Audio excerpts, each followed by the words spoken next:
Welcome back to a new episode of Just Talking About Jesus. I'm your host, Jan Johnson. I'm glad you're joining us, and I hope that by the end of this show, you feel encouraged and strengthened. Today is December 30th, 2025.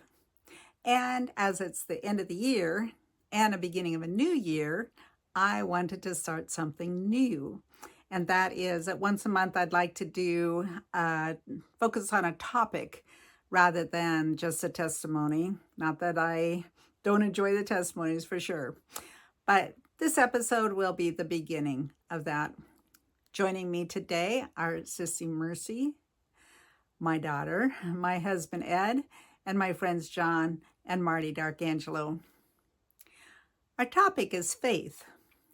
And the bottom line is, why do we believe what we do?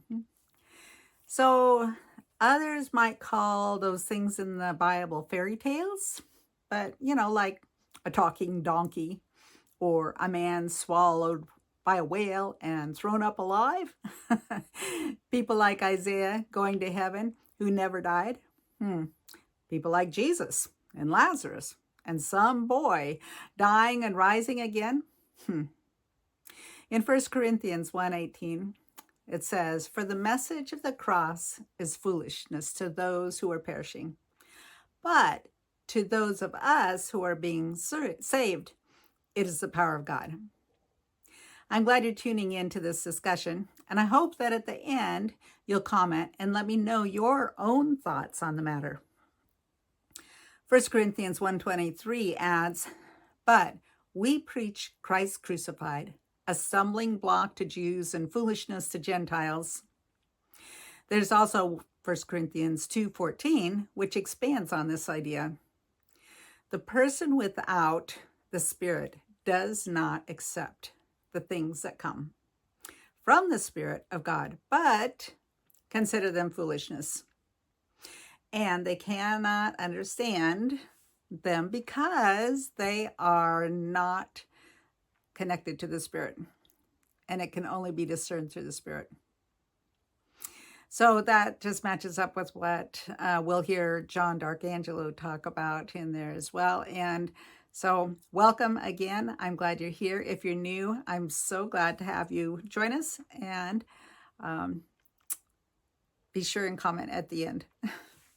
Welcome everybody to this episode of Just Talking About Jesus. My guests today are John D'Arcangelo with his lovely wife, Marty, and Sister Mercy, and my husband, Ed. And we are going to talk about faith today.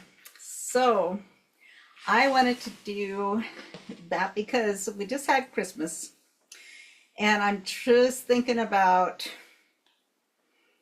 how much faith it takes to actually believe that God sent his son down, and a virgin birth, and angels, the shepherds, and just the whole story of it. Like, okay, so I want to talk about why would we even believe a fairy tale like that? Who would like to start? Sister Mercy. Oh. I didn't raise my hand. I'm calling on Sister Mercy. Okay, so, well, I think this is interesting because I just finished taking a class and test my knowledge here about the theological virtues, right? So faith, hope, and charity. And so one of the things that is interesting, right? The object of all of those is God, but you're looking at them from different, like the material object of faith, hope, charity is God, right? But the formal object is the attributes of God. So how are you looking? How is God in hope? How is God in charity? How is God in faith? So charity is God, like loving God in himself, right? Hope is in his divine goodness.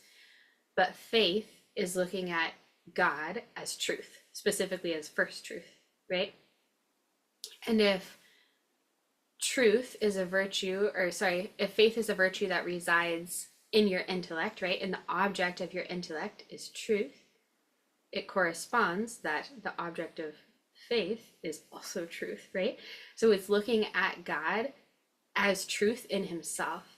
And why do we believe God? Why do we have faith? Because he can neither deceive nor be deceived, right?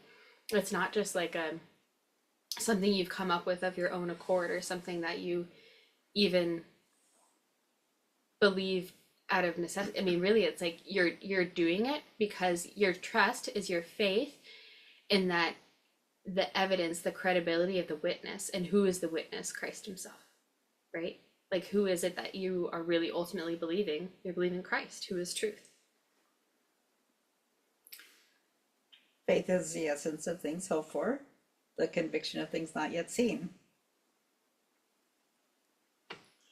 Well, I'd pitch in there on the birth, the whole Jesus story, not from where I'm at now, because we have everything that's in the Bible. We know about raising Lazarus from the dead, curing the lame, lepers, whatever. But I really wonder if I was one of those shepherds. I happen to be a shepherd. If I was one of those shepherds. Conveniently. Yeah, we watched the The version Chosen. of The Chosen the other night, and the sky lit up, whatever. But you didn't hear any angels or anything, and so I really wonder where I would have fit in then. Now it's easier because you have all this history, but back then, if the angels actually jumped out there and were singing and all that, that would be something that would certainly get my attention. But other than that, if there really wasn't the angels singing and whatever, would I go over there and see this baby and think, wow, here's the Messiah laying in this crib in a, The filthy, stable. a place that I lamb my ewes, and the same at the other end of the story when to me, unless I actually followed Jesus around and saw him raise people from the dead and feed a crowd of 5,000 with a couple of loaves of bread and a couple of fish.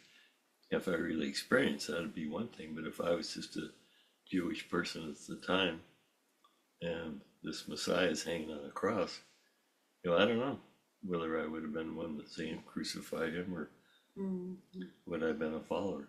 I think it'd be easier to be a follower. Even for them, it obviously was tough because John shows up at the crucifixion, but the rest of them they're all hiding out, and they were there and saw that stuff. So I don't condemn, people at that time that, were expecting a different kind of Messiah, and all of a sudden he's hanging on a cross. I might have been one of those doubters myself.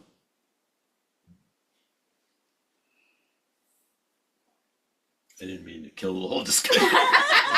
No, we're pondering. Mary pondered those things in her That's heart. right. Right. Well, That's what we're doing. even, yeah. But in a way, really though, it is I know what you're saying of that, but like, in a way, it makes your faith, or I guess really our faith in general, more profound now, because we didn't have that. Like, we didn't see Jesus walking on water. We didn't see him raised from the dead. We didn't see him a little baby in Bethlehem, but we still believe. So why is our faith deeper, and why is it more profound? What do we base our faith on? We didn't see it. What if when we accept Jesus and we have the Holy Spirit as his gift, my life's changed. So by faith, my heart's changed and my actions have changed. That's by faith, and I have faith in him because I've been transformed. I still have a long ways to go, still make mistakes, but I have faith in him that it's real, and the Holy Spirit in me just convicts me, and I know it's true. I know it's true. Because you lived experience. Yes, yes. But you also have the Holy Spirit inside of you that is giving you a faith. Like, if it was just up to us, like Ed was pondering, we might not believe it, but we have help. You We have have the to. helper. We have Right. The helper. we have the helper helping us with Guiding our us. faith. But that's like such a, that's another thing that we talked about in this class that I took, of like, what is the object of it, right, is like supernatural truths. It's not just like truth of like, yes, I believe that there is Tillamook ice cream in the freezer, you know, like that's great, wonderful. But what the actual like virtue of faith is like for supernatural truths, right? And so like we are human, like we are not capable of our own volition of attaining that truth. We need that help. We need that supernatural help, and that's in the form of grace, right? That like God, if God is the ultimate object of this, he's the ultimate end, he's not going to just say like, oh, well, figure it out, He's you gonna know, help. good luck, right? He's going to help, and he provides that through the Holy Spirit. He provides that through grace for us to be able to reach our supernatural end, because us by our own natural volition we can't, you know. Well, and I think back to, I mean, how many places in the Bible were there things that were unbelievable? You know, I mean, a talking donkey, maybe. Hey. A flood when there'd never been rain. A flood when there's never been rain, and all the directions for how to build an ark when they may not even have had what kind of tools Any am I going to concept of use what to that- do Yeah. to do any of that. You know, you think about, I don't know, the Tower of Babel. All of a sudden, everybody's speaking a different language, you know, or Pentecost when everybody's speaking different languages. What happened there? And you know, I mean, in your mind, you're thinking, oh, yeah, they must be drunk, but that doesn't make sense. That didn't happen. How about Jonah? Well, you also have to, when you're thinking about all of those things, you have to choose to believe them. You have to do. choose to It's- have faith that these things really happened. And we have the beautiful thing, like Ed was talking about, where we have a book that explains to us what has happened, what is happening, and what is going to happen. And that's a big reason for us, as in the age of grace, why we have our faith, because we have this beautiful love letter from the Lord showing us it is 100% accurate all of the time.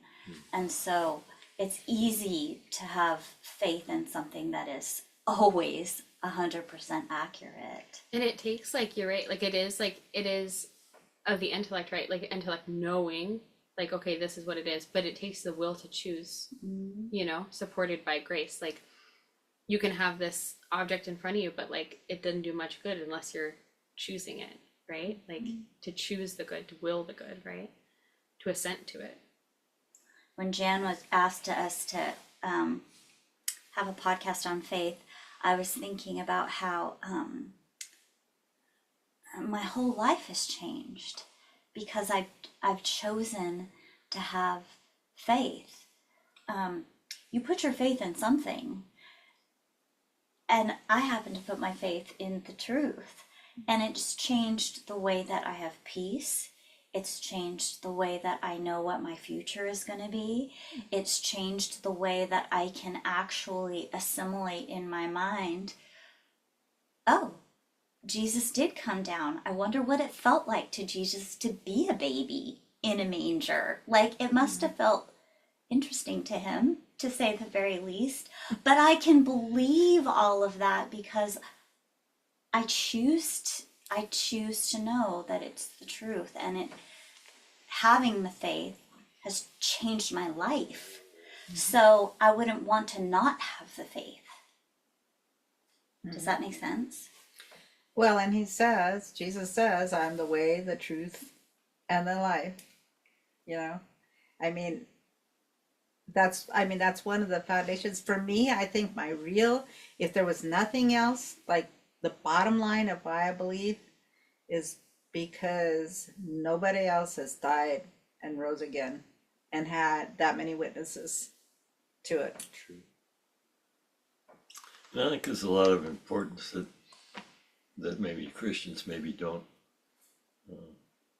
see the value of, but the value of the prophecies of the Old Testament. Yes. You know, if you're not really into the Old Testament, if you're just into the New Testament, you're missing out, because look at all those Promises. promises Yeah, all the right. way through. You're telling you that this baby's gonna be born and what town and Yeah. when A virgin How birth, virgin how, where, birth. yeah. yeah, it was all prophesized for centuries Right. before There's that. like That's some really important. 600 some of But them. yeah, Right? like talk like really the credibility like of the witness of it is like if somebody comes in and tells you like I don't know, if a little kid comes in and says there's ice cream in the freezer, you're like okay, sure, awesome. But if your mom, who is a credible witness that you love and trust, right, and know to be trustworthy, That says shopped for you. that shopped for you, right, and says there's ice cream in the freezer, the credibility of the witness, right, like you believe it, you're more likely to believe it because your mom said it. She went shopping, you know, you trust her, right? But like that is true. Like when you look at like who is the witness? Christ. All of these times throughout the Old Testament, all of these prophecies, all of these this prediction of what's going to happen, right? Like you see it being fulfilled. Like it is trustworthy because it has been done, and he is the one who says it, and he is the one who has fulfilled it. Yeah. Okay, my fun catechism story of the week. I was teaching little first community age, so like 7, 8, 9-year-olds, and we were talking about okay, so the Old Testament, like Isaiah and Hosea, and there's these prophecies, right? They're talking about the birth of Jesus, and he's gonna come, but like they didn't say how he was gonna come. Like they could have come, you know, they didn't know if he was gonna come as a king, as a president, as the superhero. Like they didn't know how he's gonna come. They just knew he was gonna come, but they didn't, you know, necessarily know he was gonna be this teeny little baby, whatever. And so this one boy looks at me and he says, "But Sister Mercy, Jesus is a king and a superhero." I love you. The best superhero ever. I know. Come on, you're right, kid. He is. Okay. He is. There's a gal that I follow on Substack, and her name is Dr. Shinaika. And she said, faith isn't faith until faith is all you have left. So, have you seen any instances in your life that maybe that would have seemed true to you? Say it again. Faith isn't faith until faith is all you have left. Bottom of the barrel. Well, I can contest to that. Had cancer 2 years ago, and throat cancer. And and my wife took good care of me. That isn't it. But when you're there on your bed and it's just you and God, and there's nothing else, you're just one on one, and you need Him, and the world is not around, which is very nice. You have to have faith in Him, and it's the bottom. You're fighting for everything, and you're just one on one with Him, and it is so amazing, that faith. And I miss it because now that I'm well, I've let some of the world come back in, and it's sad. I miss hanging out, being on the bottom, having nothing else but Jesus. And now I've added other stuff, and to be honest, it's very sad. But God still has a purpose, and I'm doing the best I can to explain to people that He is amazing and we need Him, and I still love Him and need Him every day. I think that is true, that every time, I mean, what brings you closest to God is when you're in the midst of turmoil and of any kind. I mean, physical or relationship or financial or whatever else, you know, when you're at the bottom, it's like that's what you're grasping onto. And why is that? Because we believe that He has everything, He has it in control. He's in that control. He knows He is, what's yes. going on, and He has a plan that it's all working into. And that has to be faith, because otherwise, what would you be grabbing onto? You know? And that's where reading the Bible and knowing what the promises of God are, you know, I'm never going to leave you or forsake you. What else? I mean, you know, I know those plans. Yeah. Yeah. Well, I could tell my, unfortunately, I was married once before and got divorced. At the time, I had 2 kids by birth and 2 that I'd adopted. And we went, did the court routine and everything, and it was not pleasant. And at the end of the custody hearing, the judge gave the two boys that were my birth boys to my wife, gave her custody. And, that about broke my heart. And the first thing I did is, as soon as I got out of the quarters, I immediately went up to the church and laid my soul before God, and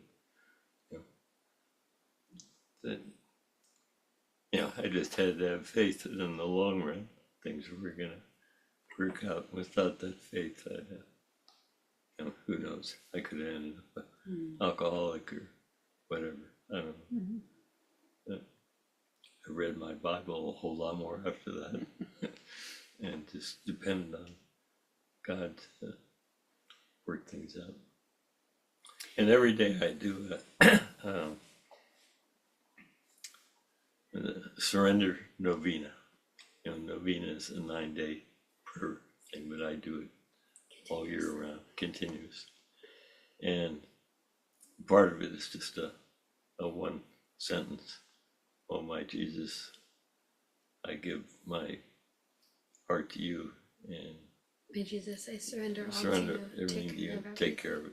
And then you have to have faith that he is going to take care of it. Otherwise, you're just saying words. It's a different thing to say it every day. A different thing to believe it. Yeah, yeah. I'm human, and there's times where something isn't going right, and do I just sit back smiling ear to ear? No, I get upset, and then I have to question, do I really have this faith that I'm surrendering every day, or because I'm telling them, hey, just take care of it. Only I jump in there and try to get it right Muddle things up. instead of and one of the examples in this novena is that it's like a little kid saying, mommy, I need you to help me do this, and then the little kid just goes ahead, does it, and screws it up. Or you go to the doctor, and instead of letting the doctor analyze the situation and come up with a solution, that you try to tell You the, tell him the what's doctor, here's what I need you to do. So But that's going a back to struggle. your boys, if you think about where they're at now and their relationship with you now, it's kind of like as adults they've made up for the lost time. Yeah. It's beautiful. Yeah. Another little quote was, real faith doesn't come with plan Bs. Yeah. Lord, plan A is you and you alone. We were just talking about this the other day of how like what a woman of faith, what a woman of courage, right? Like she completely totally entrusted herself to Christ, and that's it. Christ says, okay, go, I want you to found in this country and do this thing and start this orphanage. Like, okay, great. She left like a total woman of faith. She was part of a different religious congregation when God told her to start the Missionaries of Charity, right? She completely left her other order and was completely by herself, totally, like not dependent on anyone or anything. And they asked her, like, don't do it, don't do it, but she said, like, okay, I know that God has done this and he's called me to do this, therefore he's going to provide the way. So when every single thing turned against her and no one believed her that like he was actually inspired by God, right? She completely trusted in him and depended totally on him to be able to provide for her. It's like, you have made this promise, God, and I am trusting that you're going to provide because you said you would, and that's it. It's jumping total, blind, like total blind, but like really, I know who it is that I trust, and I trust God, and I know that he will provide for me. And clearly look what he has done in her life, in the lives of so many that have been impacted by her. Philippians 1:6. It's placing everything on the altar with confidence that he who has begun a great work in you will carry it to completion until the day of Christ.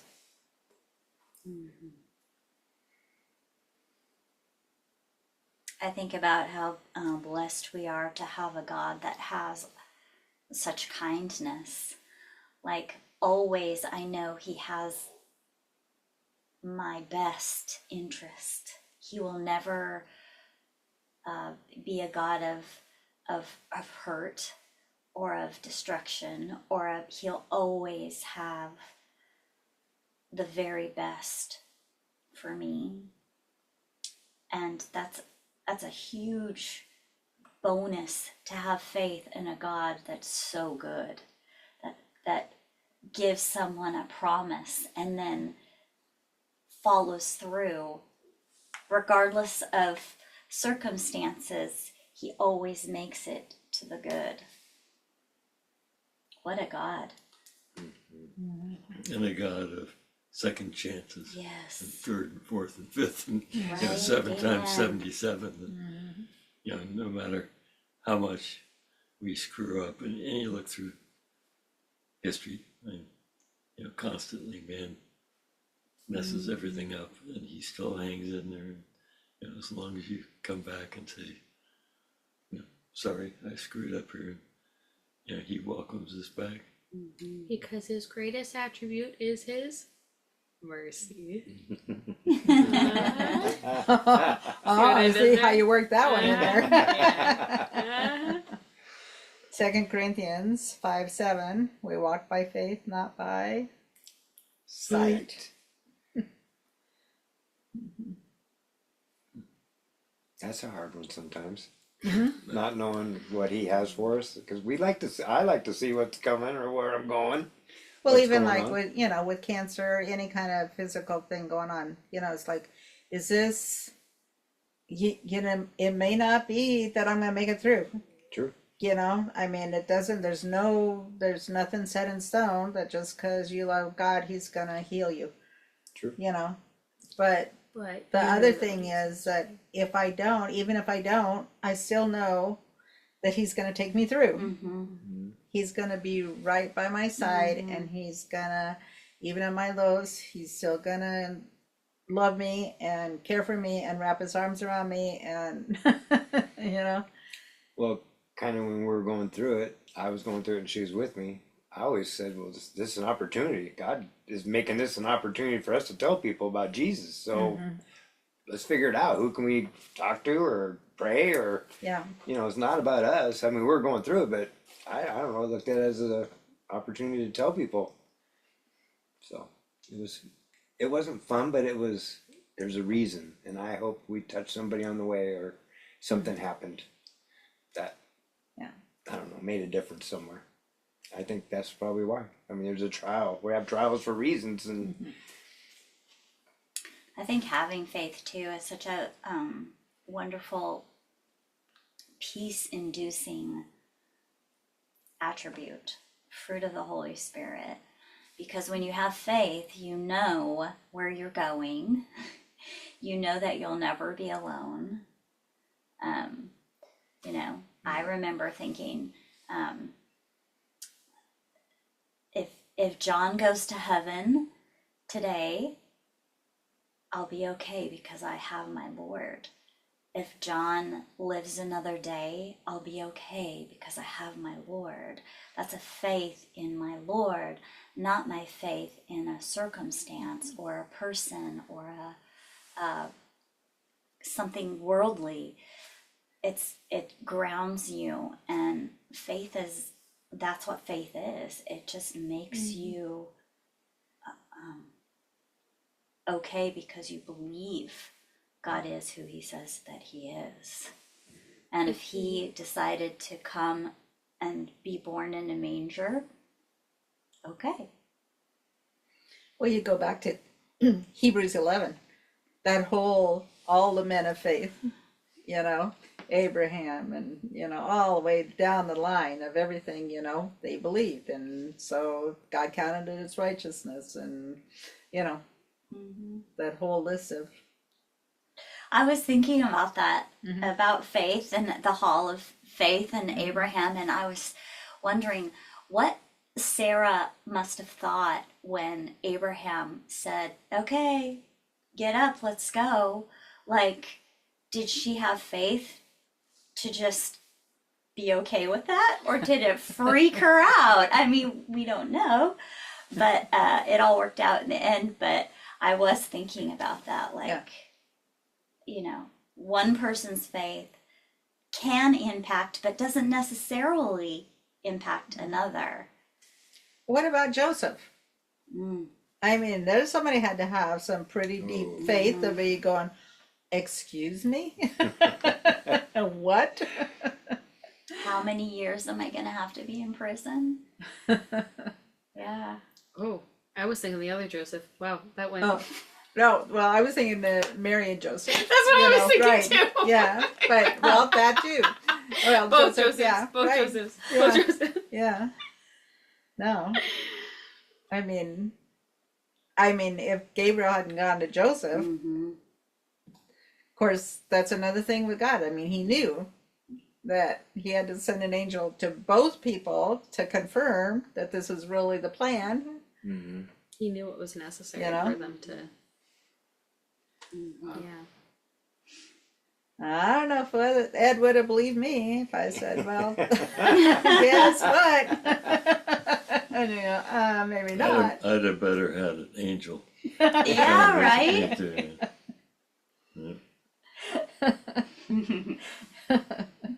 Yeah. Mm. Yeah. Without faith, it's impossible to please him. And faith is not theoretical; it's lived. 1 Timothy 6:15. Mm-hmm. Mm-hmm. So true.